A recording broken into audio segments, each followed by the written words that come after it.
একদিন দুপুরে নবীর ঘরে কান্না শোনা যায়। একদিন দুপুরে নবীর ঘরে কান্না শোনা যায়।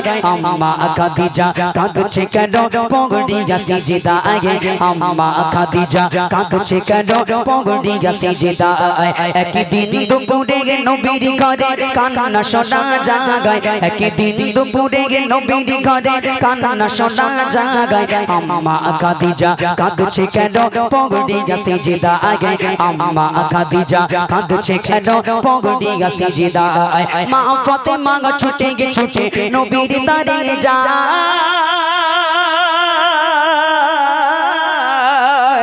মা ফাতেমা ছুটে নবীর দাঁড়িয়ে যায়। গিয়ে মায়ের দুঃখের কথা নবীকে শোনায়। দয়ার নবী ঘরে ফিরে দেখিল গিয়ে হায়। দয়ার নবী ঘরে ফিরে দেখিল গিয়ে হায়। দরজা জানলা বন্ধ শুধু কান্না শোনা যায়। দরজা জানলা বন্ধ শুধু কান্না শোনা যায়। নবী দয়াময় ভেবে না পাই কি কারণে ঘায়। নবী দয়াময় ভেবে না পাই কি কারণে ঘায়। আম্মা খাদিজা কাঁদছে কেন পগড়িয়া সিজদায়।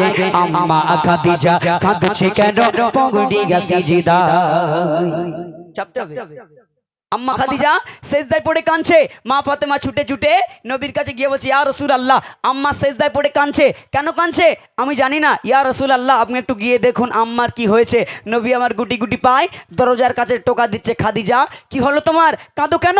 আমি গরিব নবী, আমি তোমাকে ভালো মন্দ খেতে দিতে পারি না, ভালো মন্দ পড়তে দিতে পারি না। খাদিজা রাগ করেছো, আর বায়না করো না খাদিজা, দরজা খুলে দাও। আম্মা খাদিজা দরজা খোলে না, কান্নাও থামায় না। কিছুক্ষণ পরে আম্মা খাদিজা কাঁদো সুরে বলছে, কি বলছে? আর নবী আমার বারবার কাকুতি মিনতি করে আম্মা খাদিজাকে কেমন করে ডাকছে। কবি লিখছেন, দয়ার নবী বলল এবার ও গো খাদিজা, দয়ার নবী বলল এবার ও গো খাদিজা, তোগাই তোমার তুমি এবার খুলে দাও দরজা। তোগাই তোমার তুমি এবার খুলে দাও দরজা। ভিতর থেকে কান্না শুনে বলল খাদিজা, ইয়া রাসূলুল্লাহ, ভিতর থেকে কান্না শুনে বলল খাদিজা, কিছু শর্ত আমার করলে পূরণ খুলব দরজা। কিছু শর্ত আমার করলে পূরণ খুলব দরজা। নবী দয়াময় বলে ও গো বিবি খাদিজা, দয়ার নবী বলে ও গো বিবি খাদিজা, সব শর্ত পূরণ করব কথা দিলাম আজ তোমায়। সব শর্ত পূরণ করব কথা দিলাম আজ তোমায়। একদিন দুপুরে নবীর ঘরে কান্না শোনা যায়। আম্মা খাদিজা কাঁদছে কেন পগড়িয়া সিজদায়। আম্মা খাদিজা কাঁদছে কেন পগড়িয়া সিজদায়। ইয়া রাসূলুল্লাহ, আমার তিনটে শর্ত মানতে হবে, তাহলে আমি কান্না থামিয়ে দেব, দরজা খুলে দেব। নবী বলছে, খাদিজা টেনশনে করো কারণ নেই, কি শর্ত একটুখানি বলো।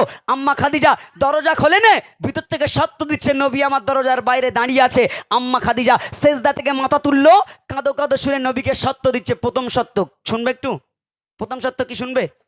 সত্যটা শুনে যদি সুবহানাল্লাহ বলতে ইচ্ছা হয় জোরে সুবহানাল্লাহ হবে তো ইনশাল্লাহ। তোমরা বলবে, আমি আশা করি এখান থেকে শেষ পর্যন্ত যুবক ভাইগুলো আমার বাপ চাচাগুলো একটু সুবহানাল্লাহ বলবেন। কারণ ইবলিস শয়তান কখনো চায় না যে আমাদের সওয়াব হোক। শুধু কাটি মেরতে সলিমউদ্দিন খবরদার সুবহানাল্লাহ বলবি না, কারণ বললি তো সওয়াব হবে, ঠিক কি না? হ্যাঁ, আমার মায়েরা মনে মনে বলবেন, আমার চাচাদের একটু উচ্চ স্বরে বললেন, জবান খুলে বলবেন, হবে তো ইনশাল্লাহ। আম্মা খাদিজা প্রথম শর্ত দিচ্ছে। কি শর্ত? প্রথম শর্ত হলো আমি মরিব যখন, প্রথম শর্ত হলো আমি মরিব যখন, নবী তোমার গায়ের জামা হবে আমার কাফন। জোরে হয় না সুবহানাল্লাহ। প্রথম শর্ত হলো আমি মরিব যখন, নবী তোমার গায়ের জামা হবে আমার কাফন। যে কবরে সবাই আমার করিবে দাফন, যে কবরে সবাই আমার করিবে দাফন, কবর যেন পাই গো নবী তোমারি বদন। মুনকার নকির আসবে যখন আমার কবরে, মুনকার নকির আসবে যখন আমার কবরে, থাকবে তুমি সেই সময়ে কবরের ধারে।